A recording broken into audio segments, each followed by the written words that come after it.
Hello everyone, welcome back to my channel. कैसे हैं आप लोग? आई होप बहुत अच्छे होंगे। तो चलिए आज का जो स्टोरी है उसको जानते हैं। स्टोरी का नाम क्या है? The jar of nails, a lesson on anger. देखिए, द हमारा आर्टिकल है और जार किसको बोलते हैं मैं आपको इमेज दिखाऊंगी तो ज्यादा बेटर होगा। इसको जार बोलते हैं, ठीक है। अब आप समझ गए कि जार किसको बोला जा रहा है। जार ऑफ नेल्स मतलब ऑफ का मतलब होता है का, नेल्स का मतलब फिर मैं आपको इमेज दिखाऊंगी बेटर अंडरस्टैंडिंग के लिए। तो इसको बोलते हैं नेल्स, ठीक है।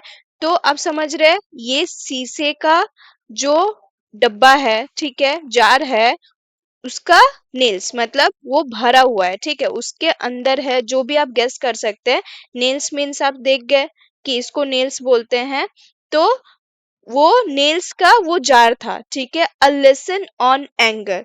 A lesson on anger means क्या होता है? लेसन मीन्स क्या होता है कि कुछ पार्ट, कुछ सीखना, ठीक है।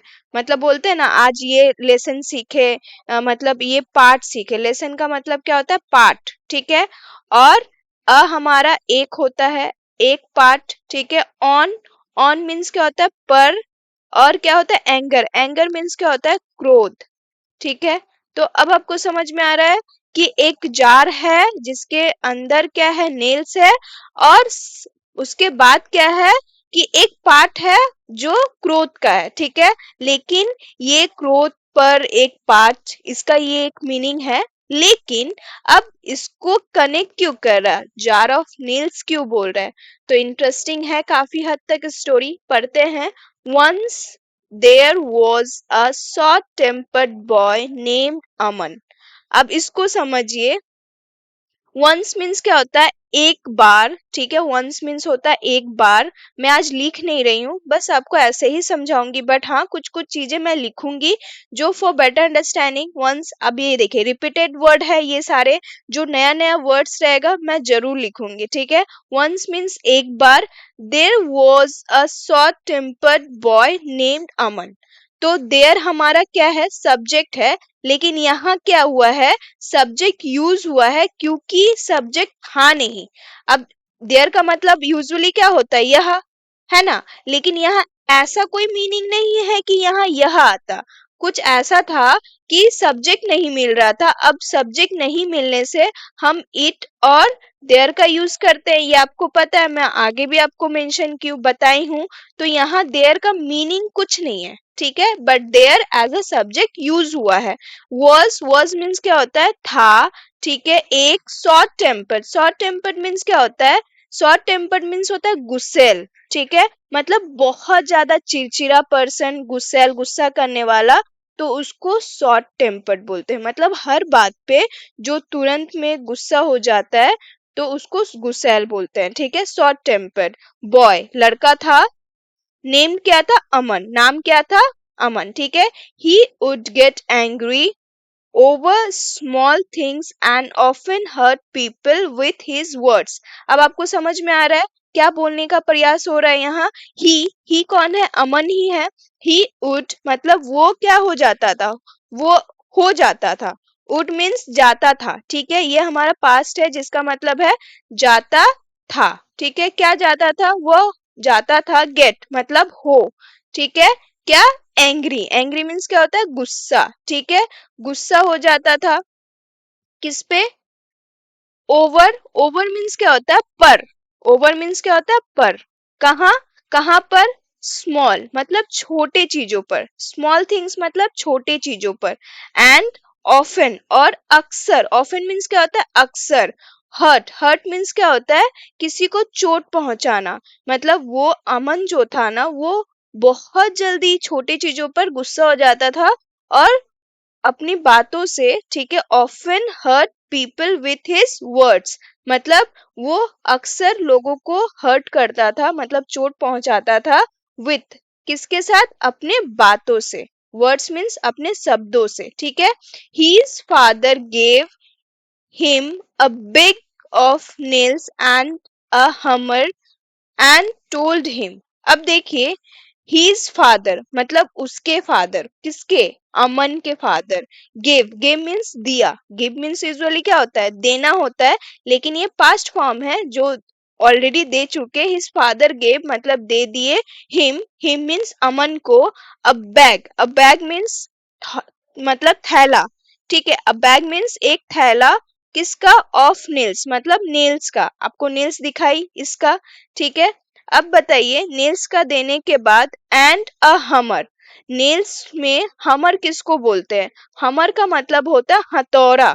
ठीक है, हथौड़ा आपको पता है जिससे हम नेल्स को टक टक करके क्या करते हैं, मतलब उसको मार मार के किसी, वो कील होता है उसको हथौड़ा लगाते हैं। ठीक है, नेल्स एंड अ हमर एंड टोल्ड हिम, अब फिर दे दिए उसको, बैग दे दिए और क्या, उसको बोले। टोल्ड हिम मतलब उसको बोले। ठीक है, क्या बोले? Each time you get angry. Each time मतलब हर बार। हर बार, ईच टाइम का क्या मतलब होता है? हर बार। यू गेट एंग्री मतलब तुम्हें गुस्सा आए, मतलब जब भी तुम्हें गुस्सा आ जाता है। हमर a nail into the fence. अब देखिए जब भी तुम्हें गुस्सा आए, उसके फादर उसको क्या बोले?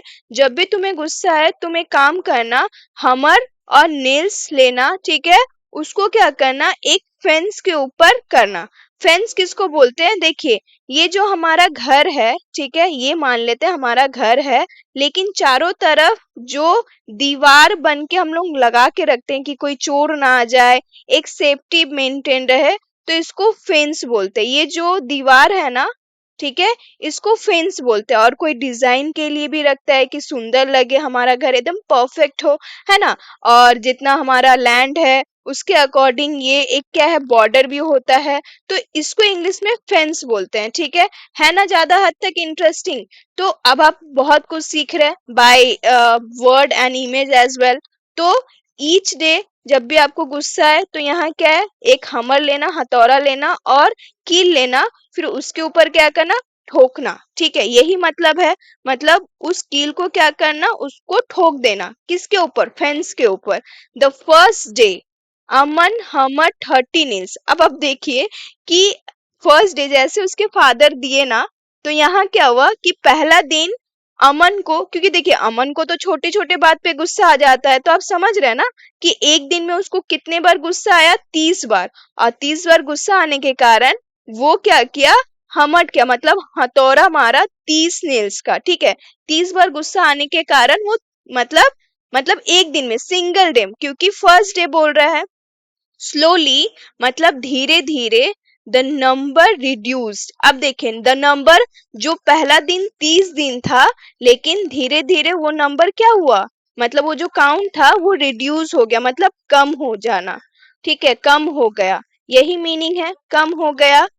ही began to realise how tiring it was to stay, मतलब वो क्या किया, अब वो मतलब जैसे ही वो गुस्सा कर रहा है, ठीक है, और उसके बाद वो जा रहा है फेंस में किल करने, मतलब हथौड़ा हमर और नेल्स लेकर। तो फिर वो क्या किया, वो अब मतलब शुरू किया। ही बिगन, कौन, ही कौन है, अमन है। ही बिगन मतलब वो शुरू किया।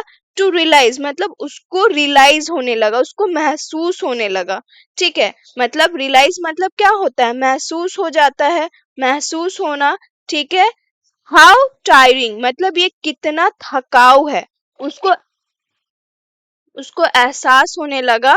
और वो क्या फील किया कि यह कितना टायरिंग है। ठीक है, मतलब कितना थकाऊ है। It was to say angry मतलब क्या है, it was to stay angry मतलब ये बहुत ज्यादा टायरिंग है कि गुस्से में रहना। अब देखिए उसको ये नहीं पता चल रहा है कि उसको थकाऊ तो नेल कर रहा है, हमर्स कर रहा है, क्योंकि एक दिन में अगर वो 30 नेल्स को हमट करेगा तो ऑब्वियसली वो तो थकेगा। लेकिन अल्टीमेटली वो एक चीज समझा कि ये बहुत थकाऊ है, कि स्टे एंग्री मतलब गुस्से में रहना।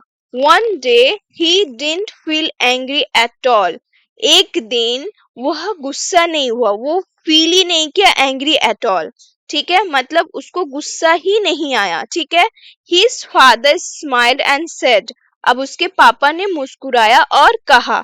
His father smiled and said, क्या कहा, now remove one nails each day, you control your anger. मतलब अब देखिए उसके पापा फिर एक इंस्ट्रक्शंस दे रहे हैं कि अब रिमूव, रिमूव मतलब क्या होता है, हटाना, ठीक है, रिमूव करो, ठीक है, मतलब जैसे ही तुमने उसको लगाया है ना नेल्स, अब उसको क्या है, हटाओ, ठीक है। रिमूव मतलब क्या होता है, हटाना, ठीक है। One nails each day, and मतलब वो क्या बोला है कि अब तुम एक काम करो, एक नेल हर एक दिन हटाओ, यू कंट्रोल योर एंगर, ठीक है। मतलब यहाँ बोल रहा है यू कंट्रोल योर एंगर, अब तुम अपना एंगर को काबू करो, ठीक है। कंट्रोल मीन्स क्या होता है, काबू करना, ठीक है, काबू करना। डेज पास्ड, डेज दिन बीतते गए, ठीक है, डेज पास मतलब दिन बीतते गए, and the fence was empty. अब क्या हुआ कि जैसे जैसे एक एक करके वो नेल्स को रिमूव किया ना, तो अब वहां क्या है, जो फेंस था वो क्या लगने लगा, वो एम्प्टी लगने लगा। एम्प्टी मीन्स क्या होता है, खाली, ठीक है, क्योंकि वो तो जो नेल्स था उससे तो वो भर दिया था। ऑब्वियसली वो उसको कितना, एक दिन में 30 बार गुस्सा आया, तो बहुत सारे दिन में उसको रियलाइज हुआ, तो उतने सारे दिन में तो काफी हद तक नेल्स का मतलब वो बहुत ज्यादा हो गया होगा। लेकिन जैसे जैसे वो नेल्स वो रिमूव किया, हटाया, तो उसके बाद फेंस क्या लगने लगा, खाली लगने लगा। देन हिज फादर सेड, अब उसके पापा बोले, फिर देन मीन्स फिर उसके पापा बोले, लुक एट द होल्स, मतलब क्या बोले, देखो, देखो होल्स में, मतलब जो होल्स है, मतलब जो छेद है। ऑब्वियसली आप कहीं नेल्स मारते हैं तो उसका तो एक दाग तो रह जाता है ना, होल्स तो रह जाता है, उसको छेद बोलते हैं, होल्स बोलते हैं।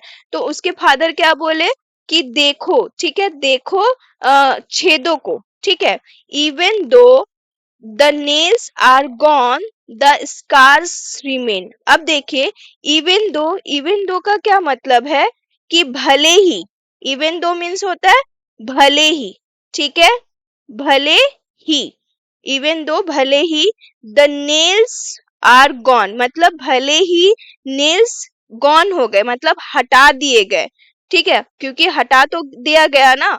द स्कार्स, स्कार्स मीन्स क्या होता है, दाग। स्कार्स मीन्स क्या होता है, दाग, मतलब कोई चीज का दाग नहीं हटा पाया वो, मतलब उस नेल को हटा दिया, लेकिन वहां क्या रह गया, वो एक निशान रह गया, दाग रह गया, ठीक है, निशान भी आप बोल सकते हैं। किसका निशान, होल का निशान रह गया। रिमेन, रिमेन मीन्स रह गया, ठीक है, रिमेन मीन्स रह गया, ठीक है, निशान रह गया। Anger leaves marks that sorry can't always fix. अब देखिए यहाँ बहुत बड़ा स्टेटमेंट है कि एंगर, एंगर मीन्स गुस्सा, ठीक है, एंगर गुस्सा, लीव्स, लीव्स मतलब क्या होता है, छोड़ देते हैं, मतलब लीव्स जो होता है छोड़ जाता है, ठीक है, मतलब गुस्सा छोड़ जाता है, क्या, मार्क्स मतलब जो दाग है, ठीक है, उसको छोड़ जाता है, निशाने को छोड़ जाता है। दैट मतलब उसको, फिर उसको सॉरी, मतलब जब हम कोई भी गलती करते हैं तो बहुत इजीली हम लोग सॉरी बोल देते हैं। तो आपको क्या लगता है कि सॉरी बोलने से कुछ चीजें ठीक हो जाती है क्या, नहीं। तो वही मीनिंग समझाया जा रहा है कि आप कोई भी गलती करते हैं, उसका जो भरपाई है वो रह जाता है, और हम चाह के भी उसको ठीक नहीं कर पाते, इवन सॉरी बोल के भी नहीं। सॉरी कांट ऑलवेज फिक्स, कभी कभी क्या बोल रहा, सॉरी कांट मतलब ये हमेशा फिक्स नहीं कर सकता, मतलब हमेशा फिक्स, फिक्स मतलब क्या होता है कि वो ठीक करना, फिक्स का क्या मतलब होता है, ठीक करना, ठीक है, हमेशा ठीक नहीं कर सकता। Aman understood the damage his anger caused. अब क्या है, अमन, अमन को अंडरस्टूड, अंडरस्टूड मीन्स क्या होता है, एहसास हुआ, ठीक है, क्योंकि पास्ट फॉर्म है। अंडरस्टैंड मीन्स समझना, उसको समझ आया, अंडरस्टूड किया। द डैमेज, डैमेज मीन्स क्या होता है कि नुकसान, डैमेज का क्या मतलब होता है, नुकसान। अब ये सब नया नया वर्ड है, ठीक है, वो एहसास किया, उसको समझ में आया, नुकसान। हिज एंगर कॉज्ड मतलब उसके जो गुस्सा था, हिज एंगर जो गुस्सा था वो क्या करता था, वो कितना क्या था, वो कारण बनता था, ठीक है, मतलब वो जो नुकसान का क्या बनता था, कॉज बनता था, मतलब कारण बनता था, ठीक है। फ्रॉम दैट डे, फिर उसके उस दिन से, फ्रॉम दैट डे मतलब उस दिन से, ही लर्नड वह सीखा, क्या सीखा, टू पॉज मतलब वो उसने सीखा रोकना। क्या, किसको रोकना, मतलब वो रुकना सीखा। किसको रोकना सीखा? ब्रेथ मतलब वो सांस लिया, ठीक है, सांस लिया, ब्रेथ, ठीक है, सांस लेना। और एंड स्पीक काइंडली, उसने पॉज लिया मतलब वो सीखा, वो रुका। और फिर उसने सांस लिया, जैसे हम होते हैं ना कुछ जैसे कुछ समझ जाते हैं तो उसके बाद बहुत देर तक हम लोग सोचते हैं, फिर उसकी गहराई का मीनिंग समझ में आता है, तो बहुत कुछ है। तो इसी प्रकार अमन भी क्या किया, रुका, सांस लिया, और उसके बाद से वो स्पीक मतलब बोलता था। क्या बोलता था? बात करता था। वो क्या, मतलब सबसे विनम्रता से, स्पीक काइंडली। काइंडली का क्या मतलब होता है? विनम्रता, या काइंडली से मतलब दयालुता से, ठीक है, मतलब हर एक इंसान से अच्छे से। ठीक है, आई होप आपको अच्छा लगा होगा। जिसको भी अगर गुस्सा आता है तो आप गुस्सा करना छोड़ दीजिए, क्योंकि गुस्सा बहुत हार्मफुल होता है। अब चलते हैं वोकैबलरी जो रहेगा विथ हिंदी मीनिंग्स, ठीक है, मतलब आपको वोकैबलरी दिखेगा और हिंदी मीनिंग भी दिखेगा, ठीक है। तो चलिए स्टार्ट करते हैं। क्या है? एंग्री। एंग्री मीन्स गुस्से में, ठीक है, हम गुस्से में रहते हैं। शॉर्ट टेम्पर्ड मतलब जल्दी गुस्सा करने वाला, ठीक है, जो बात बात पे गुस्सा करता है उसको शॉर्ट टेम्पर्ड बोलते हैं, ठीक है। हमर मीन्स हथौड़ा। फेंस मीन्स क्या होता है? बार, मतलब वो जो आप देखे ना इसको फेंस बोलते हैं, ठीक है। हमेशा याद रखिए, this is a good word and आपको ये जान के रखना है कि इसको फेंस बोलते हैं। आप यूजुअली इसको यूज कीजिए, अगर यूज करते हैं तो एक अच्छा इंप्रेशन भी बना लेते हैं, ठीक है। और साथ ही साथ आप अंग्रेजी सीख रहे हैं। हर्ट मीन्स क्या होता है? चोट पहुंचाना। स्कार मीन्स निशान, मतलब आप सॉरी बोल के उस निशान को ठीक नहीं कर पाएंगे। कंट्रोल मीन्स नियंत्रण करना। स्पीक मीन्स बोलना। पॉज मीन्स रुकना, ठीक है, वो पॉज किया, किस लिए रुका? कि वो अब गुस्सा नहीं करेगा और सबसे क्या करेगा? अच्छे से बातें करेगा। रियलाइज मीन्स समझना, ठीक है, उसको समझ में आया। तो आई होप आपको भी समझ में आया होगा मेरे सारे ये जो भी स्टोरी का मतलब है कि आप भी अगर गुस्सा करते हैं तो गुस्सा को जितना जल्दी हो सके कंट्रोल कीजिए। And thank you so much for watching this video. Till then keep learning, keep smiling.